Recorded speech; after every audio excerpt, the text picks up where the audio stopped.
You know, I said at the end of the fall, and I think it still holds true that we're probably a little further along than I thought we'd be right now. You know, when I consider this is the transition that we needed to make, especially at the offensive end. You know, I think we've all been fairly pleased with the effort overall, and you know, I don't read too much into scrimmage things, but we came away from those, you know, feeling like we at least made steps in the right direction, and so I think we're anxious to play our first game, and I feel like we've had a good preseason as we get close to it. You have a starting goaltender? What day is today? Today's Tuesday. So I would beg your indulgence for another day or so, and we're going to make that decision obviously shortly. And in particular with Rody Heller and Dan Marino, they both had a good preseason, and both of the scrimmages they split time and both had their moments. I would say that in both cases, in both scrimmages, they both played very well, and so it's going to be a tight call no matter what it is. We'd probably like another day or so before we pull the trigger on it. Can you tell us maybe about their strengths or what they're bringing to the table? Well, they both stop the ball, which is you know, the first issue with a goalie always, and you know, the inexperience tends to show up a little bit more in the clearing game and maybe in the team defense. You know, Dan Marino with his background on Long Island, playing for Garden City, you know, he's got kind of an uncommon poise for a freshman kid. Rody's a little bit bigger. You know, he's a very solid stopper.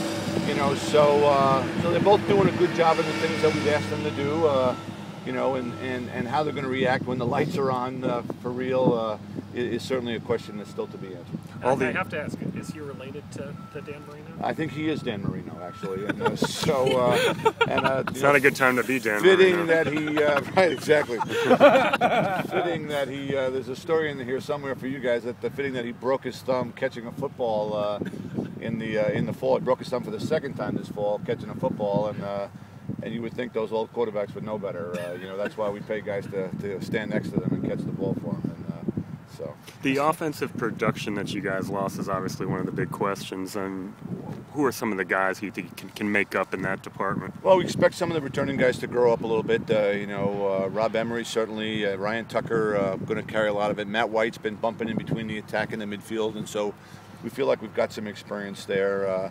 You know, young James Pinnell, a freshman kid, has already established himself a little bit. He's been a little nicked up in the preseason, but I think people will enjoy getting to know him as the season goes on. We expect Mark Cochran to grow up a little bit this year and be the kind of player and that we all think he's capable of and that he expects of himself.